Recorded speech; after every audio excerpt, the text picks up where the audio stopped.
Yusuf bekerja di rumah Bapak Potifar dengan rajin dan jujur, sehingga Bapak Potifar sangat mengasihi Yusuf, bahkan memberikan kuasa atas seluruh rumahnya kepada Yusuf. Suatu hari, istri Pak Potifar mengajak Yusuf untuk berbuat jahat. Namun, Yusuf menolak sehingga istri Pak Potifar itu menjadi marah, lalu memfitnah Yusuf dan mengadu kepada Bapak Potifar. Pekerja kesayanganmu itu telah berbuat jahat kepadaku. Ini jubahnya yang tertinggal.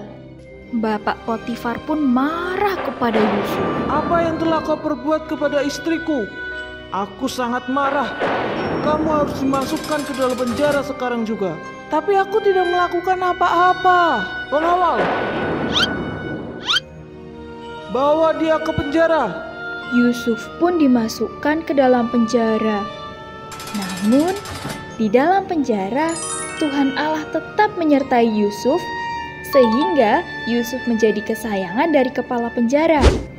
Di dalam penjara, Yusuf bertemu dengan 2 orang pelayan Firaun. Aku telah bermimpi bahwa aku melihat 3 ranting pohon anggur yang sudah berbuah, dan aku memeras anggur-anggur itu dan memberikannya kepada tuanku Raja Firaun. Arti dari mimpi itu adalah dalam 3 hari engkau akan bebas dan bisa kembali bekerja di istana Firaun. Wah, betulkah itu? Terima kasih Yusuf. Yusuf, aku juga bermimpi bahwa aku membawa 3 bakul berisi roti penuh. Tapi dalam perjalanan semua roti itu habis dimakan burung. Apakah kamu juga bisa mengartikan mimpiku itu? Arti dari mimpi itu adalah dalam 3 hari engkau akan dihukum mati. Astaga, apa yang harus aku lakukan? 3 hari kemudian, apa yang dikatakan oleh Yusuf mengenai mimpi-mimpi pelayan Firaun menjadi nyata. Juru minum mendapatkan kebebasan dari penjara, dan juru roti harus mendapatkan hukuman mati. Yusuf, ternyata benar apa yang engkau katakan. Hari ini aku bebas. Terima kasih Yusuf, terima kasih. Puji Tuhan Allah, aku hanya berpesan, tolong beritahukan kepada Raja Firaun bahwa aku ini tidak bersalah. Tolonglah agar aku dapat keluar dari penjara ini. Baiklah, aku pasti akan mengingat engkau. 2 tahun kemudian, Raja Firaun mendapat mimpi yang membuatnya sangat pusing karena tidak ada satupun dari orangnya yang bisa mengartikan mimpi tersebut.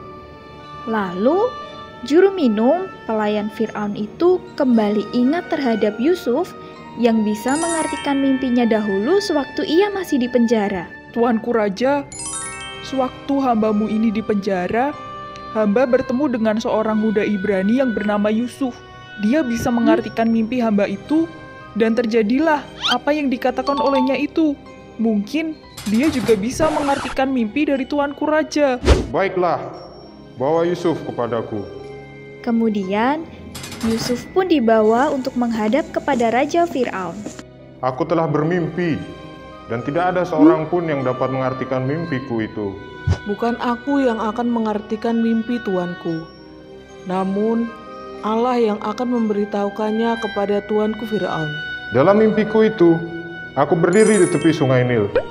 Aku melihat muncul 7 ekor lembu yang gemuk dan indah. Mereka sedang makan rumput di tepi sungai. Lalu muncullah 7 ekor lembu yang kurus kering badannya. Kemudian mereka memakan 7 lembu yang gemuk dan bagus badannya itu. Lalu aku juga bermimpi. Aku melihat 7 bulir gandum yang bersih baik dan bagus bentuknya.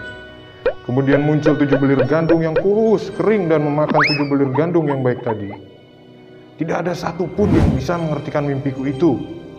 Apakah engkau tahu arti dari mimpi itu? Allah telah memberitahukan kepada tuanku apa yang akan ia lakukan. Arti kedua mimpi itu sama. Akan datang 7 tahun masa kelimpahan di tanah Mesir ini. Jadi, simpanlah makanan pada masa kelimpahan tersebut. Karena setelah itu, akan datang pula 7 tahun masa kelaparan di negeri ini. Dengan itu, negeri ini akan selamat dari masa kelaparan. Sungguh, aku sangat kagum kepadamu. Engkau akan menjadi pimpinan tertinggi atas seluruh tanah Mesir. Selain aku tidak ada orang Mesir yang lebih berkuasa daripada engkau. Terima kasih Tuanku Raja Fir'aun.